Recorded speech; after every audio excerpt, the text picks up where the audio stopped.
Baik, saya akan menjelaskan dan menjawab pertanyaan. Yang pertama, pertanyaannya itu sebutkan dan jelaskan hakikat sains dalam memahami alam semesta. Sebelumnya kita jelaskan dulu tentang hakikat sains. Hakikat sains adalah landasan untuk berpijak dalam mempelajari IPA. Apa itu IPA? IPA itu adalah usaha manusia memahami alam semesta, usaha manusia dalam memahami alam semesta melalui pengamatan yang tepat pada sasaran serta menggunakan prosedur yang benar dan dijelaskan dengan penalaran yang sahih sehingga menghasilkan kesimpulan yang benar. Baru dalam IPA ada mengandung beberapa hal. Yang pertama itu adalah proses. Di mana proses ini terjadi karena ada usaha manusia dalam memahami alam semesta. Yang kedua itu adalah prosedur. Di mana prosedur ini terjadi karena adanya pengamatan yang tepat dan prosedur yang benar. Yang ketiga itu adalah produk. Di mana produk ini menghasilkan kesimpulan. Yang keempat adalah sikap ilmiah. Sikap ilmiah ini adalah jujur, disiplin, dan bertanggung jawab.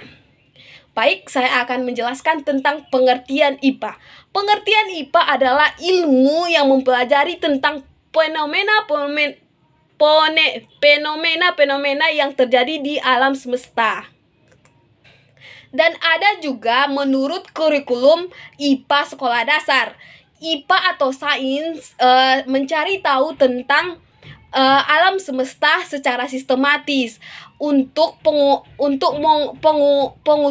penguasaan pengetahuan fakta, konsep, prinsip dan proses penemuan dan memiliki sikap ilmiah. Di sains ada juga terbagi 3. Yang pertama itu adalah proses, yang kedua itu adalah produk, yang ketiga itu adalah sikap. Nah, di IPA ini kita sering mendengar pertanyaan tentang apa itu terjadi, bagaimana itu terjadi, mengapa itu terjadi. Nah, saya akan mengasih contoh. Contohnya itu seperti banjir. Apa itu banjir? Bagaimana itu terjadi banjirnya? Itu terjadi karena manusia memotong ataupun menebang pohon dan membuang sampah sembarangan. Nah, mengapa itu terjadi? Itu terjadi karena ulah manusia menebang pohon sembarangan dan membuang sampah sembarangan, sehingga terjadilah tersumbat itu dan terjadilah banjir. Pertanyaan yang kedua, yaitu jelaskan perbedaan pertumbuhan dan perkembangan pada makhluk hidup dan jelaskan mengapa pertumbuhan seseorang itu menjadi kerdil ataupun cebol. Nah, saya jelaskan dulu tentang perbedaan pertumbuhan dan perkembangan makhluk hidup. Pertumbuhan adalah suatu proses di mana bertambahnya ukuran volume massa yang bersifat tidak dapat diubah. Pertumbuhan ini berhubungan dengan fisik, seperti bertumbuhnya menjadi besar. Sedangkan perkembangan yaitu adalah suatu proses menuju kedewasaan, di mana terjadi pada makhluk hidup yang akan muncul secara alami, yang sebelumnya tidak ada menjadi ada. Nah, perubahan itu menandai pada makhluk hidup tersebut yang menjadi sudah dewasa. Mengapa pertumbuhan seseorang itu menjadi kerdil ataupun cebol? Dikarenakan faktor genetik, gangguan hormon, hingga masalah kehamilan yang bisa mempengaruhi pertumbuhan seseorang. Faktor-faktor tersebut bisa menyebabkan pertumbuhan seseorang itu menjadi pendek, yang disebut dengan istilah medisnya adalah dwarfisme. Nah, yang ketiga itu soalnya sebutkan urutan organ sistem pernapasan pada manusia dan jelaskan perbedaan pernapasan dan jelaskan perbedaan pernapasan dada dan pernapasan perut.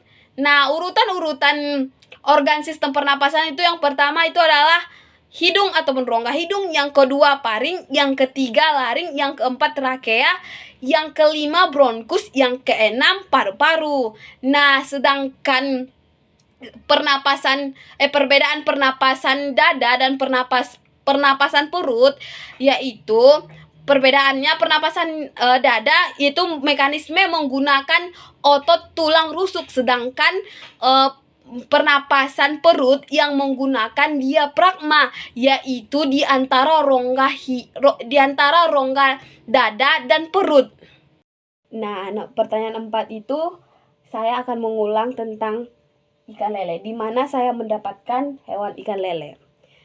Nah, ikan lele ini memiliki alat pernapasan yang berupa insang serta labirin sebagai alat pernapasan tambahan. Insang memiliki peran penting pada ikan lele. Nah, proses pernapasan pada ikan lele di mana ikan membuka mulut dan menutup operkulum, dan air yang mengandung oksigen terdorong ke dalam mulut melewati insang dan pembuluh darah ke insang dan menangkap oksigen dan mengeluarkan karbon dioksida dan pada akhirnya ikan menutup mulut dan membuka operkulum dan mengeluarkan air melewati insang.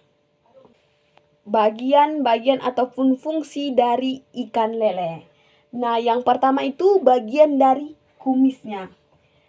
Ini kumis ini. Sebagai alat ketika ikan lele bergerak ataupun mencari makanan, sehingga di dalam kumisnya ini ada indera pengecap yang mampu mengenali mangsa, baik itu dari lumpur maupun dari sungai. Nah, yang kedua itu sirip. Sirip ini berfungsi sebagai alat bantu ketika dia berenang. Yang ketiga itu adalah sirip patil. Sirip patil ini berfungsi untuk melindungi dia dari mangsa ataupun untuk menyerang ke mangsa. Yang keempat ini adalah sistem pernapasan tambahan, di mana sistem pernapasan ini berfungsi sebagai ketika ikan lele ini berada di air yang sedikit ataupun minim, disitulah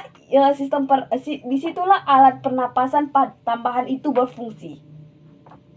Dan yang kelima itu adalah mulut, di mana mulut ini berfungsi untuk mempermudah ikan lele memakan mangsa.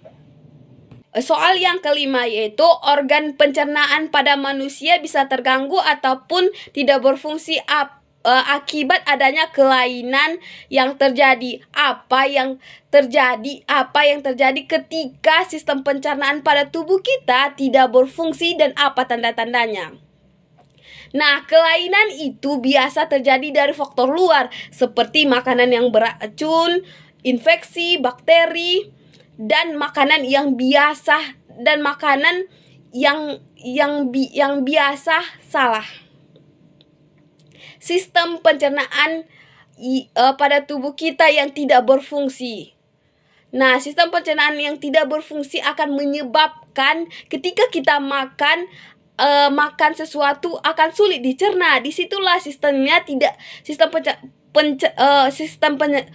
pencernaan tidak berfungsi. Ketika kita memakan sesuatu, maka akan sulit dia dicerna. Disitulah itu tidak berfungsi dia. Nah, apa tanda-tandanya? Tanda-tandanya itu ketika kita memakan sesuatu akan terasa sakit.